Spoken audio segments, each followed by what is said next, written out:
have a personal responsibility to be thinking about what we do on a daily basis and what we might be able to do in addition to help improve our lands and waters of the region.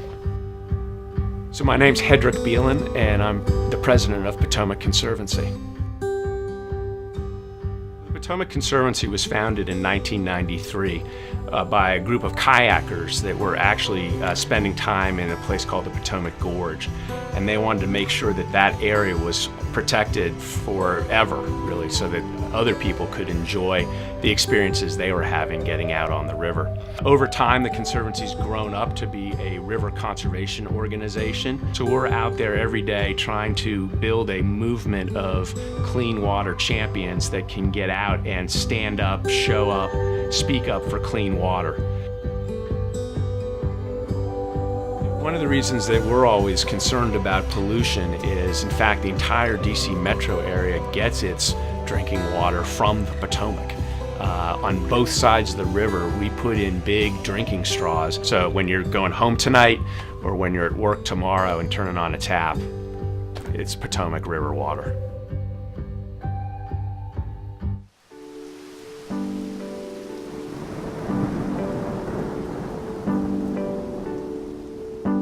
Source that's still growing is pollution that flows across in urban areas. It's called stormwater or polluted runoff. And so when it rains in a subdevelopment or in a neighborhood, that rainwater hits the hard surfaces, the sidewalks, the roads, and washes whatever pollution is there down into a local stream. And ultimately it continues on down into the Potomac and ultimately into the Chesapeake Bay. One of the challenges sort of in and around the district is an antiquated underground system of pipes. And right now, if there's too much rainwater, this pipes overflow with diluted sewage.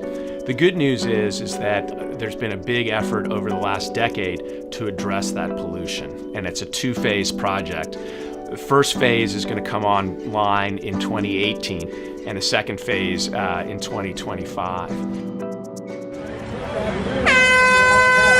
All right, now athletes enter straight into the water. White caps, come on down, guys. Well, we're really excited to be partnering for the first time with the Nations Triathlon. It's been in existence for a number of years and has been growing, but we really see it's got a great name recognition here in DC as one of the premier events on the fall calendar of races and outdoor activities. Nations Triathlon, unfortunately, for a couple of years has had to cancel the swim portion for public health concerns. There's been pollution discharges into the river a day or two before, and so the bacteria levels are unfortunately too high. So we're taking a look at what steps can be done to reduce those discharges, and I think through some work with the local water authority, taking some really meaningful steps to reduce the amount of pollution overflows that happen in the into the Potomac. There are a couple different ways that people can get involved in making a difference in their own backyard that'll have an impact on the rivers and streams or the creeks and the runs in their neighborhood. One would be to go to our website, potomac.org. You can sign up for a free monthly e-newsletter that tells you about all sorts of activities. In some cases, those activities you can volunteer to get your hands dirty. That might be a river cleanup, it might be a tree planting project, it could even be a trail maintenance effort. There are opportunities to get your feet wet, get out and get into the water.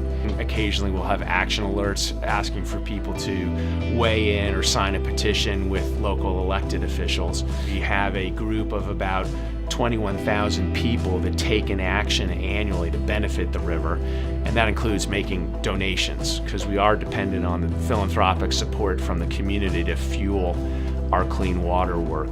We want people to get vocal and act local and be that vehicle by which they can achieve both. What that means is when you have the Nations Triathlon, you know you can swim in the water no matter what. It means when that angler goes out, the fish that they catch, they can take home and eat. It means that we've got really robust green filter strips along all of our rivers and streams to prevent pollution from going into the river. It's those kind of things that will make a difference in the community and make a difference with people. Because at the end of the day, this resource is here for the enjoyment and also the drinking water of the residents of the DC metro area.